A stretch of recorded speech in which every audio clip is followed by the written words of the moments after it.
Fighting games are infamous for their difficulty. While most competitive games rely on fast reactions and quick thinking, fighting games require all of that too, along with all this. Yup, if you can't do inputs like these on a moment's notice, then too bad, so sad. Because that's what fighting games expect of you. I've seen several videos discussing this topic, but was shocked that none of them cover the moves that I consider to be the most difficult. Even modern fighting games, despite being easier than previous titles from decades past, dear god, what even is this? Modern fighting games still have some tough inputs. So my video today will focus on games within the past decade or so that still have very difficult inputs. For a fast example, look at this monster on screen. Yeah, how does this make you feel? No video on YouTube talks about how nonsense this input is, but then you have this nightmare of an input that everyone talks about, and I'm gonna discuss it too for obvious reasons. But let me know in the comments, do you like fighting game inputs like this that are pretty difficult, or do you think they should disappear forever? Make sure to let me know down below in the comments. Then after watching today's video, leave a like if you enjoyed, because every like and every comment, also subscribing, helps my videos out a ton. So alright everyone, without any further ado, let's begin.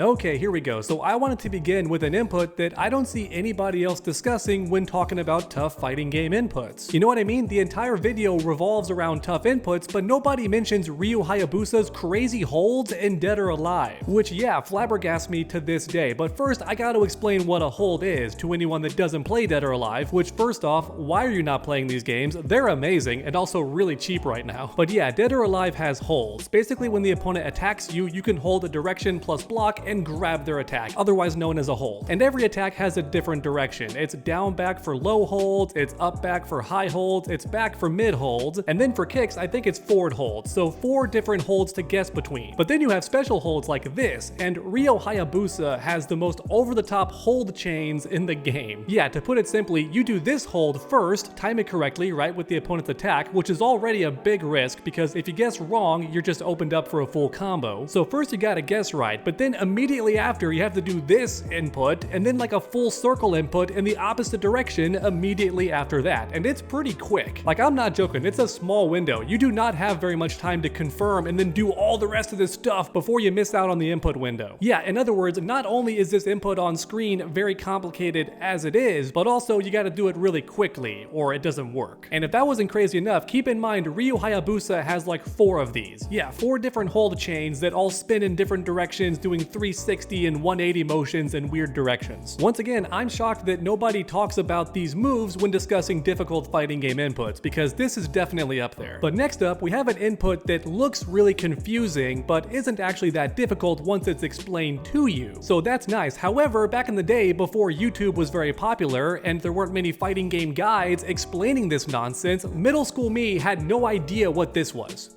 Like, can you on screen tell what this is without somebody explaining it to you? I've got no clue what this image is trying to convey, which was honestly a huge issue in Street Fighter and other early fighting games. Developers did their best to explain what they wanted from you, the player, with a simple image. But honestly, in my opinion, this does very little to help me understand what you want me to do, video game. This is a charge input. You start by holding back or down back for about 1.5 seconds, maybe 2 seconds if you want to be more confident. Then you press forward, then back again, then any of the up directions. So it can be up, back, up, or up forward plus an attack button. Yeah, that's what they want you to do. For a visual explanation, it looks kind of like this. Charge back for about 2 seconds, a little bit less, then forward, back, up direction, right? Any up direction works, but the image shows up forward. So as a player, you'd assume you have to do that, but no. Turns out Street Fighter is pretty lenient about the inputs, but never tells you that. Yeah, early fighting games were like the Wild West. Without somebody explaining to you all this nonsense, you would just never know. The game does a terrible job. And keep in mind, even after you master this move, you're expected to do it after a special move, which is also a tricky charge input. So it's charge input, then this super input just to do it naturally. Because let's be real, no opponent's gonna stand there and get hit by a raw super. But you know what? Since we're on the topic of Street Fighter inputs looking really difficult, but actually not being that difficult, Zangief's 720 input. Yeah, it's pretty much gone in Street Fighter 6 because modern controls, which I hate with a burning passion. I despise when fighting games are made too simple simple, but yeah, in past games it was a full 720 motion to do Zangief's super, which many of you might be asking, how do I do that without jumping by mistake? Well, if you're doing it raw, it's almost impossible, right? The opponent could knock you down, I guess, and then as you're getting up, do a quick 720 and you get the super that way. However, instead, what you're expected to do is buffer this super while doing a different special move or attack that keeps you on the ground long enough to do the 720 input. Yeah, in other words, you want to do any attack whatsoever to occupy Zangief, right? Keep him on the ground while you're doing the 720 input in the background, right? If that makes sense. I'll put some fast examples on screen. In fact, years ago, I made a full tutorial about this stuff. It was good times back then, man. YouTube didn't demand videos to be 10 minutes or longer, right? That was a nice time. But yeah, in summary, a 720 input looks really complicated until you realize you can use other moves to keep Zangief grounded while you do the full 2 circles. And actually, it doesn't have to be 2 circles. That's the funny part. It can be a little bit less and the game will still give it to you. Or you can do 3 circles if you want and the game will still give it to you. Which of course, the game never tells you any of this. Your buddy has to instead. Street Fighter was so wild back in the day, man. Street Fighter 4 without a friend explaining it to you was just impossible. But alright, next up, I want to talk about Vice from King of Fighters because her super input is very unique across every fighting game I've played and other fighting games I've watched but not actually played. I've never seen any move with the same input as Vice. She stands alone with the only character that has this weird input on screen right now. Yeah, and if it breaks your brain to look at it, don't worry, I'm gonna explain.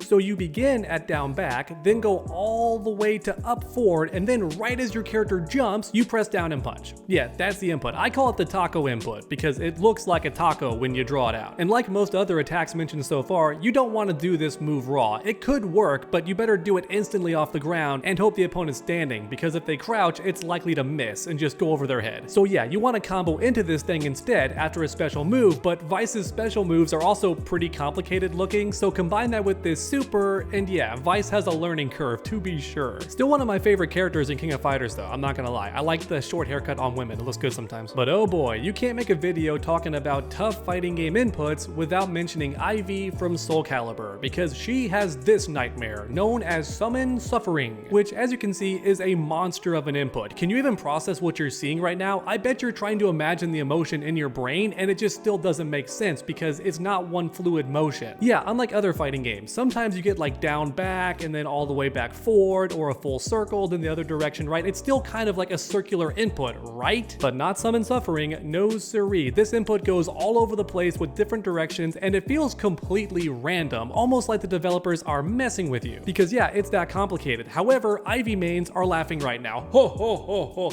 Longtime Soulcalibur fans are saying, what are you talking about? This input's easy, come on, watch me do it right now. Ah, you listen to you son of a gun. You listen here right now, okay? To the regular player, this is nightmare fuel, alright? This input right here is what keeps new players from wanting to play fighting games because they think this is normal. Trust me, as someone who played fighting games for over 2 decades now, this is not a normal input. Now with that being said, it's lying to you. Very similar to Street Fighter inputs, there's easier ways to do Summon Suffering than what the game tells you. Eris, otherwise known as Avoiding the Puddle, one of my favorite YouTube channels, discussed how to do Summon Suffering fairly easily. He made it seem like it was the easiest thing on the planet. Guess what? I watched the video, it's still not easy to do consistently, at least not for me. Don't get me wrong, I can do it now, which is further than I thought I'd ever get, especially years ago when I was way more green with fighting games. But yeah, even with the explanation, it's still a crazy input, and if you squint at your screen right now, you'll notice there's a fastest input. Yeah, if you do this move as quickly as possible, the game rewards you with a more powerful version of the move, so that's nice. I already can't do it, but here's a faster version that I also can't do. Yeah, Summon Suffering is extra, and it's funny because Soulcalibur is considered much easier to play than Tekken. Like, it's the baby's Tekken. For most people, I mean. There are some complexities to Soulcalibur, but most would agree that moving and attacking and comboing in Soulcalibur is easier than Tekken. But then you have this input, and it feels like developers added this just to get rid of that notion, right? You think Soulcalibur's too easy, huh? Look at this crazy nightmare on screen. But alright everyone, to end today's video with an honorable mention, let's talk about the piano input from Street Fighter, otherwise known as hands or sometimes lightning legs, and that's because E Honda and Chun-Li Chun-Li made this input popular. They were the first characters to have it, and at the casual level, you just mash punches or mash kicks and you get the special move. So for Chun-Li, you mash the kicks and get lightning legs. For E Honda, you mash punches and get his 1,000 hand slap, or 100 hand slap maybe it's called. At the casual level, that's simple enough, and my sister actually loved this input because there was no quarter circle nonsense. You just mash kick and you get Chun-Li's lightning legs. However, outside of the casual level, these piano inputs are very difficult to combo into,